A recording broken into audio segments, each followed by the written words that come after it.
पहला पाठ उत्पत्ति अध्याय 46 पद संख्या 1, 7 तथा 28 से 30 तक। इसराइल ने अपनी समस्त संपत्ति के साथ प्रस्थान किया और बेर्शेबा पहुंचकर अपने पिता इसहाक के ईश्वर को बलि चढ़ाई। ईश्वर ने रात को एक दिव्य दर्शन में इसराइल से कहा, याकूब याकूब, और उसने उत्तर दिया, मैं प्रस्तुत हूँ। तब ईश्वर ने कहा, मैं ईश्वर तुम्हारे पिता का ईश्वर हूँ। मिस्र देश जाने से मत डरो, क्योंकि मैं वहाँ तुम्हारे द्वारा एक महान राष्ट्र उत्पन्न करूँगा। मैं स्वयं तुम्हारे साथ मिस्र देश जाऊँगा और तुमको फिर वहाँ से निकाल लाऊंगा। यूसुफ तुम्हारे मरने पर तुम्हारी आंखें बंद कर देगा। याकूब बेर्शेबा से चला गया। इसराइल के पुत्रों ने अपने पिता याकूब, अपने छोटे बच्चों और अपनी पत्नियों को उन रथों पर चढ़ाया जिन्हें फिरौन ने उन्हें ले आने के लिए भेजा था।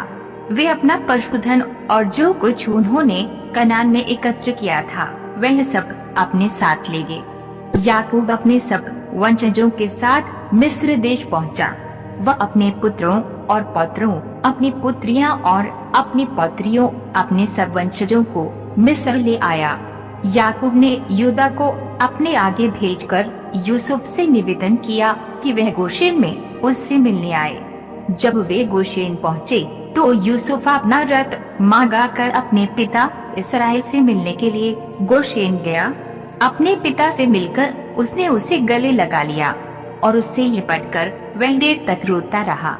इसराइल ने यूसुफ से कहा, अब तो मैं सुखपूर्वक मृत्यु की प्रतीक्षा करूंगा, क्योंकि मैं फिर तुम्हारे दर्शन कर सका और जान गया हूँ कि तुम जीवित हो।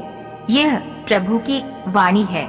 सुसमाचार मत्ती अध्याय 10 पद संख्या 16 से 23 तक। देखो, मैं तुम्हें भेड़ियों के बीच भेड़ों की तरह भेजता हूँ। इसलिए सांप की तरह चतुर और कपट की तरह निष्कपट बनो। मनुष्यों से सावधान रहो, वे तुम्हें अदालतों के हवाले कर देंगे और अपने सभागृहों में तुम्हें कोड़े लगाएंगे। तुम मेरे कारण शासकों और राजाओं के सामने पेश किए जाओगे, जिससे मेरे विषय में तुम उन्हें और यहूदियों को साक्ष्य दे सको। जब वे तुम्हें अदालत के हवाले कर रहे हों, तो यह चिंता नहीं करोगे कि हम कैसे बोलेंगे और क्या कहेंगे। समय आने पर तुम्हें बोलने को शब्द दिए जाएंगे, क्योंकि बोलने वाले तुम नहीं हो, बल्कि पिता का आत्मा है जो तुम्हारे द्वारा बोलता है। भाई अपने भाई को मृत्यु के हवाले कर देगा और पिता अपने पुत्र को। संतान अपने माता पिता के विरुद्ध उठ खड़ी होगी और उन्हें मरवा डालेगी। मेरे नाम के कारण सब लोग तुमसे बैर करेंगे, किंतु जो अंत तक धीर बना रहेगा उसे मुक्ति मिलेगी। यदि वे तुम्हें एक नगर से निकाल देते हैं, तो दूसरे नगर भाग जाओ। मैं तुमसे कहता हूँ, तुम इस्राएल के नगरों का चक्कर पूरा भी नहीं कर पाओगे कि मानव पुत्र आ जाएगा। यह प्रभु का पवित्र सुसमाचार है। मनन चिंतन। जो लोग प्रभु का अनुसरण करने का फैसला कर लेते हैं, उनका जीवन आसान नहीं होने वाला है।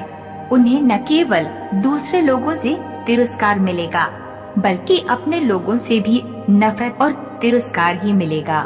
प्रभु यीशु चेतावनी देते हैं कि मनुष्य तुम्हें अदालतों के हवाले कर देंगे, कोड़े लगाएंगे, तुम शासकों और राजाओं के सामने पेश किए जाओगे।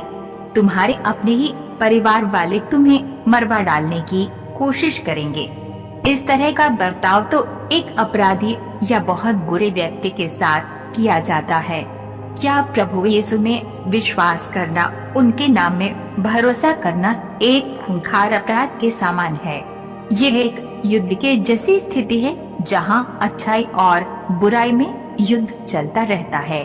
जब हम प्रभु यीशु का अनुसरण करते हैं, तो बुराई का साथ नहीं दे सकते, केवल सत्य के पथ पर डटे रहेंगे।